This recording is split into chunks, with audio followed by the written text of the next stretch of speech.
खबर है बिहार से। जी आपको बता दें कि जनता दल यूनाइटेड के राष्ट्रीय प्रवक्ता राजीव रंजन प्रसाद ने दावा किया है कि 2025 में फिर से नीतीश कुमार के नेतृत्व में एनडीए की सरकार बनेगी। इसके साथ ही तेजस्वी यादव को लेकर दावा किया है कि वो नेता प्रतिपक्ष की कुर्सी को भी नहीं बचा पाएंगे।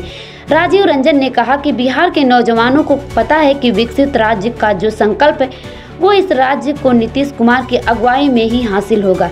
इस राज्य को भ्रष्ट, बेईमान और नौकरी के बदले जमीन लिखवाने वाले नेताओं की सरकार नहीं चाहिए। उन्होंने आगे कहा कि जब बिहार में बाढ़ की विभीषिका झेल रहे थे तब गांव और कस्बों में जाने की बजाय अगर दुबई की सड़कों पर तेजस्वी दिखे जाते हैं तो ऐसे नेताओं को बिहार की जरूरत नहीं।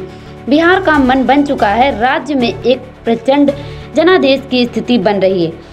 जनता का आशीर्वाद मुख्यमंत्री नीतीश कुमार के साथ है। उनकी अगुवाई में 2025 में फिर से नीतीश कुमार के नारों के उद्घोष के साथ नई सरकार का बनना बिल्कुल तय है और नेता प्रतिपक्ष की कुर्सी को भी बचा पाना तेजस्वी यादव के लिए टेढ़ी खीर है। वहीं इससे पहले वक्त संशोधन बिल को लेकर जेडीयू नेता राजीव रंजन प्रसाद की प्रतिक्रिया आई थी। उन्होंने कहा था कि वक्त संशोधन बिल को लेकर बिहार के मुस्लिमों को बिल्कुल डरने की जरूरत नहीं है। उनके मन में आशंकाओं को पहले ही राज्य सरकार ने दूर किया है। अब आरंभ से पूरी पारदर्शिता के साथ जेपीसी में पार्टी के सुझाव के जरिए अपनी बात रख चुके हैं, जिसे बिल के मसौदे में भी शामिल किया गया है। जहां तक बिहार का सवाल है, निसंदेह बिहार के मुख्यमंत्री नीतीश कुमार के शानदार 20 वर्ष हैं, जो अल्पसंख्यक की हिफाजत और सुरक्षा के लिए राज्य सरकार ने कोई कोताही नहीं बरती। देखिए, बिहार के नौजवानों को पता है कि विकसित राज्य का जो संकल्प है वो इस राज्य को नीतीश कुमार जी की अगुवाई में ही हासिल होगा। इस राज्य को भ्रष्ट, बेईमान और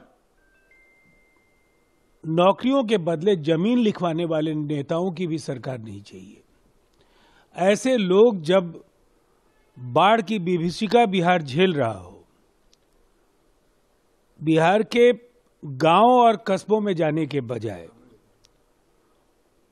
अगर दुबई की सड़कों पर वो देखे जाते हैं तो ऐसे नेताओं की भी जरूरत बिहार को नहीं है। देखिए, बिहार का मन बन चुका है।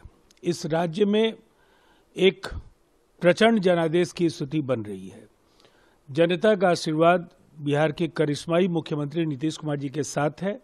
उनकी अगुवाई में 2025 फिर से नीतीश के नारे के उद्घोष के साथ नई सरकार का बनना बिल्कुल तय है और नेता प्रतिपक्ष की कुर्सी को भी बचा पाना तेजस्वी यादव के लिए टेढ़ी खीर है।